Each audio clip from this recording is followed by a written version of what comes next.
সরকার temporary হইলেও রাষ্ট্র তো চলমান একটা জায়গা।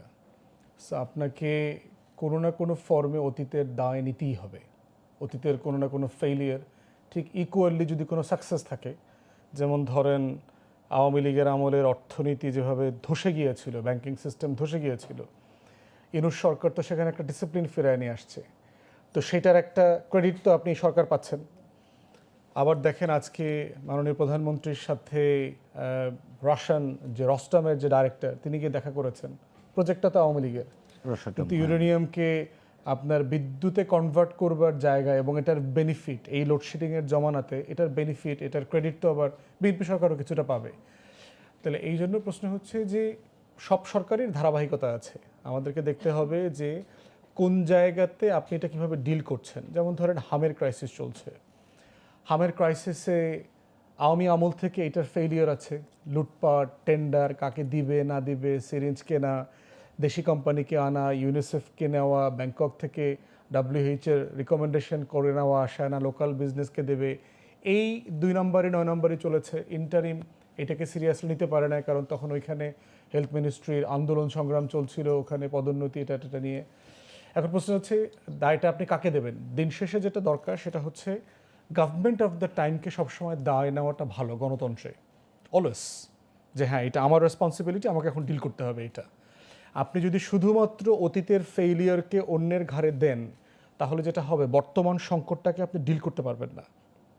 যেমন গতকালকে নিউজ দেখছিলাম, আপনার ইউ কমিশনার এক ভদ্রমহিলা, তিনি নামটা অনেক জটিল, জার্মান বড় নাম আর কি। তো উনি বলছেন যে 4 বছরের ভিতরে আমরা ইউ দ্বিতীয়বারের মতো এনার্জি ক্রাইসিসের ভিতরে পড়ছি। ইউক্রেন যুদ্ধের কারণে একটা ঝামেলা হয়েছে, রাশিয়া তাকে প্রচুর ব্যাকডোরে ইম্পোর্ট করতে হয়েছে, আবার স্যাংশনও দিতে হয়েছে, রাশিয়া আবার স্যাংশন দিয়ে দিয়েছে, এখন আবার ইরানের ঝামেলা হচ্ছে। তো এখন এই যে দেখেন যে স্টেট লেভেলে সে কিন্তু কাউকে ব্লেম করছে না, সে বলছে European union as a body আমাদের এইটা একটা ক্রাইসিস। আমাদের সোনার বাংলায় দেখবেন যে কেউ কোনো বিষয়ে দায় নেয় না, কোনো সরকার নেয় না, সেইটাকে মনে করে যে অন্যের উপর চাপিয়ে দিতে পারলেই হচ্ছে আমি বেঁচে গেলাম। এই জন্য দেখবেন যে হামের সংকটের ব্যাপারে আমরা এখন কি করছি, আমার অ্যাকশন প্ল্যান কি, আগামী দিনগুলোতে আমি কি করছি, আমার প্রত্যেকটা শিশুকে সুস্থ রাখা, বাঁচিয়ে রাখার জন্য আমার প্রত্যেকটা ডিপার্টমেন্ট কম্প্রিহেন্সিভলি কাজ করছে কিনা, সেটার থেকে আমরা দেখতেছি প্রিভিয়াস কে ক্ষতি করছে, কে কী করে নাই, এটা আপনি তদন্ত করেন, আপনি একটা সেপারেট বডি করে দেন ইনভেস্টিগেশন করবার জন্য। কারণ অবশ্যই দেখতে হবে যে আমার একটা কন্টিনিউয়াস প্রসেসের ভিতরে ব্যাঘাত ঘটলো কেন। আর গ্লোবালিও তো হাম এই বছর প্রাদুর্ভাব আকারে আসছে, WHO দেখছেন আপনার এটাকে একটা ইমার্জেন্সি অ্যালার্ট হিসেবে দিয়েছে। তারপরও ভারতের অবস্থা কিন্তু আরও খারাপ দেখলাম, এবং WHO-এর হিসেবে টপ 10 এফেক্টেড কান্ট্রির ভিতরে দেখলাম বাংলাদেশ এখনও নাই। বাট তারপরও আমাকে জানতে হবে যে আগের ধারাবাহিকতার কেন নষ্ট হয়েছে এবং আগামী দিনগুলোতে আমরা এটাকে কীভাবে ডিল করছি। এই জন্য দায়ের জায়গাতে হচ্ছে যে দায়, আমি বোধ করি যে কোনো নির্বাচিত সরকারকে সবসময় দায় নিতে হবে, এবং জনগণের পক্ষ থেকে সেই দায় নিয়ে যেটা দেখতে হবে, জনগণকে বলতে হবে যে আমরা এটা কীভাবে ডিল করছি।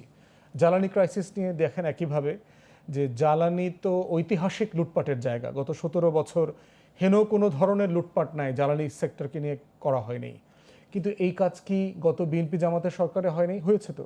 এই একই মন্ত্রীকে অনেক দায় নিয়ে অব্যাহতি দিতে হয়েছিল মাননীয় তখন প্রধানমন্ত্রী মরহুমা বেগম জিয়া সরকারকে। তাহলে উনি একটা ফেইল্ড মিনিস্টারকে আবার নতুন করে এনে আবার একই মিনিস্ট্রিতে দায়িত্ব দেওয়াটা, এইটা কি আসলে দায় দায়িত্বের কোন জায়গায় পড়ে, সেটা নতুন সরকারকে ভেবে দেখতে হবে আর কি। আমরা বোধ করি ইটস রং ডিসিশন। একটা কাজে যে একবার ফেল করেছে, ট্রাস্ট বিল্ড করতে পারে নাই, তার জন্য কাজটা হয়নি। এবং দেখেন সরকারের একের পর এক মিনিস্ট্রি, এই যে একটা জ্বালানি সংকট, এই সংকটকে নাকি সংকট বলা যাবে না, একজন মাননীয় মন্ত্রী সংসদে বলেছেন। তাহলে এখন প্রশ্ন হচ্ছে যে আপনি যেহেতু ধারাবাহিকভাবে সরকার পরিচালনা করছেন, আপনাকে তো আজকের দিনের জন্য এটার দায়িত্ব দায় সব নিতে হবে, যে আজকের দিনে এটা ক্রাইসিস। আপনি এটা 2 বছর আগের কাউকে এটা দায় দিয়ে আপনি তো আজকে লাভ হচ্ছে না, তো বরং হচ্ছে স্বীকার করাটা বেটার আর কি। তো আমরা চাই এই ডেমোক্রেটিক কালচারটা এখানে বিল্ড করুক, যারা রাষ্ট্র পরিচালনা করেন তারা সাহস নিয়ে দায়িত্ব নিয়ে এটা বলবেন যে ইয়েস এটা একটা রং ডিসিশন ছিল, এটা আমাদের ভুল হয়েছে, এটা করা ঠিক হয় নাই। এবং দেখেন দাম কিন্তু সরকার বাড়িয়েছে আপনার সতেও সম্ভবত আমরা আরও 1-1.5 মাস আগে বলেছি যে সরকারের হাতে অপশন 2টা, ইদার দাম কমাইতে হবে সিন্ডিকেট ভেঙে দেওয়ার জন্য, অথবা দাম বাড়াইতে হবে, প্রফিটটা যেন সব স্টেশন শেয়ার করতে পারে। তো সরকার সেই কাজটা করলো, বেশ দেরিতে এসে করলো। আমরা এর আগে বলেছি যে আপনারা সব দল একটা অল পার্টি কনসেনসাস করেন, কারণ এটা একটা জাতীয় সংকট। জাতীয় সংকটে সব দলকে নিয়ে কাজ করতে পারলে যেটা হবে, জনগণের ভোগান্তিটা ডিল করাটা ইজি হবে। মাননীয় প্রধানমন্ত্রী সেটা করেছেন, দেরিতে করেছেন, তারপরে উনি ধন্যবাদ পাওয়ার যোগ্য।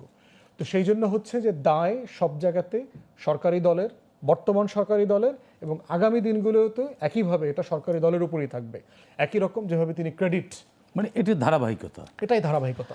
ফুয়াদ ভাই, আপনার কাছে আরেকটি প্রশ্ন রাখতে চাই। আমরা বেশ কয়েকদিন ধরে, গতকালকে দেখলাম বেশ কয়েকটি আমাদের যে 8টি বিমানবন্দর রয়েছে, বিমানবন্দরে সতর্কতা জারি করা হয়েছে।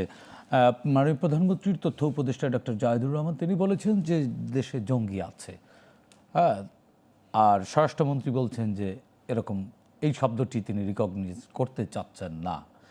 এখন জঙ্গি আছে কি নাই, তৎপরতা আছে কি নাই, কিন্তু গ্লোবালি তো একটা খবর ছড়ালো, দেশের তো কিছুটা হলেও এখানে আমাদের খেসারত দিতে হবে। এই জায়গাটি নিয়ে আসলে আপনারা রাজনৈতিকভাবে কিভাবে এই জায়গাটাকে ব্যাখ্যা করছেন বা কিভাবে অবজার্ভ করছেন? একটা সচেতন রাজনৈতিক দল হিসেবে, ক্রিয়াশীল রাজনৈতিক দল হিসেবে নিশ্চয়ই আপনারা বিষয়টি এড়িয়ে যাননি। সেই জায়গাটি নিয়ে আলোচনা শুনবো ছোট্ট একটি বিরতির থেকে ফিরে। দর্শক, আর কাবুল প্রশ্নগুলো সহজ নিচ্ছি, ছোট্ট বিরতি, সঙ্গে থাকুন।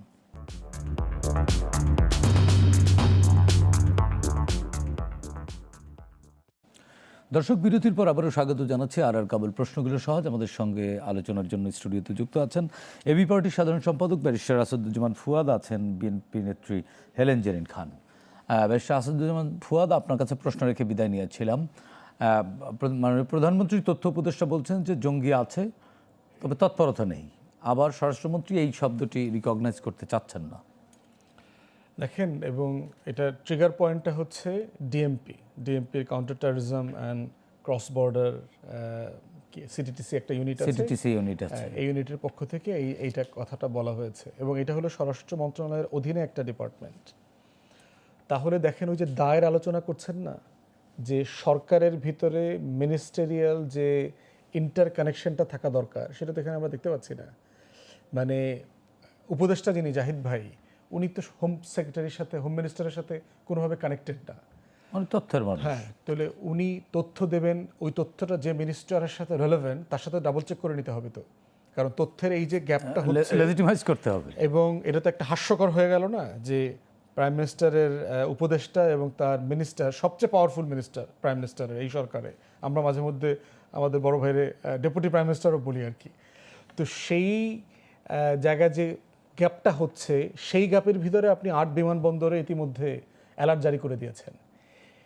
আমরা জঙ্গি নাটক দেখে কিন্তু গত 17-18 বছরে যথেষ্ট ক্লান্ত বাংলাদেশে, এবং বেগম জিয়ার একটা হিস্টোরিক স্টেটমেন্ট আছে, আপনার চোখে পড়ছে কিনা, যে রাস্তা থেকে সাধারণ ইয়াং ছেলেদেরকে ধরে নিয়ে ডিবি অফিসে রাইখা, দাড়ি চুল বড় কইরা, তারপরে জুব্বা পরায়া, ওই দায়েশের আপনার কালো পতাকা, কালো পাগড়ি লাগায়া ছবি তুইলা, এরপরে প্যারেড করানো ডিবি অফিসে আইনা, এরপরে কোনো একটা বিল্ডিংয়ের ছাদে নিয়ে নাটক করে তাদেরকে হত্যা করা।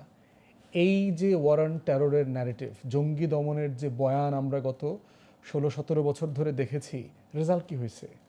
মানে আপনি পরিকল্পিতভাবে একটা রাষ্ট্রের ভাবমূর্তি নষ্ট করছেন। যদি এটা সব সত্য হয়, ধরেন ডিএমপি যা বলছে, জাহিদ ভাই যা বলছে, সবটা সত্য, পাবলিক করার দরকার কেন? দেশের ভাবমূর্তি প্রশ্ন আছে না? এই ধরনের সিচুয়েশনে আমরা বাইরে দেখেছি প্রাইম মিনিস্টার, বিরোধী দলের নেতা, সংসদে যারা গুরুত্বপূর্ণ মানুষ থাকেন, পার্টি রিপ্রেজেন্টেশনকে গোয়েন্দা সংস্থাগুলোর পক্ষ থেকে ব্রিফ করা হয়।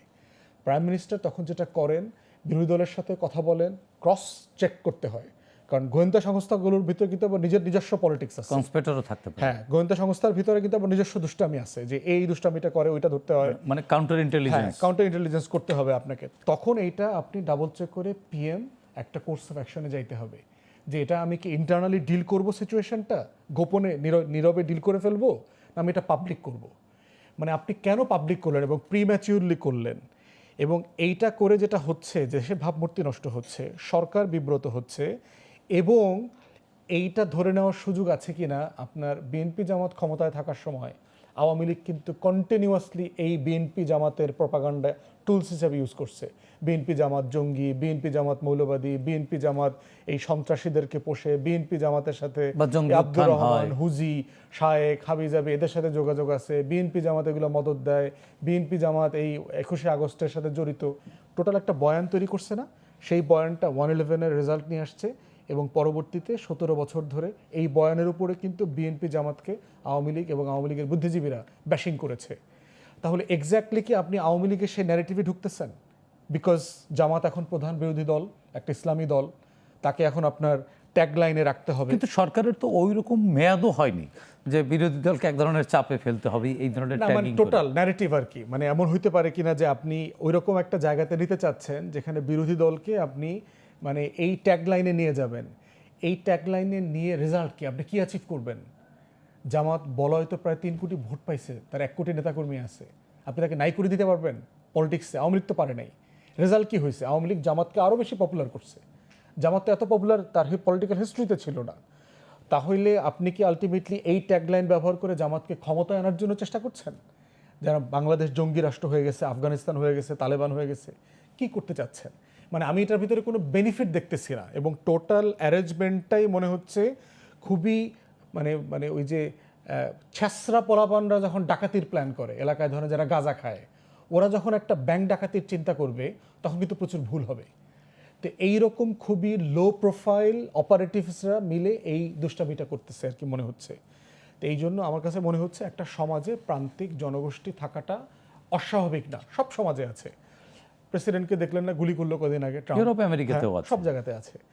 এবং আমার কাছে এটা স্টেজড মনে হয়েছে।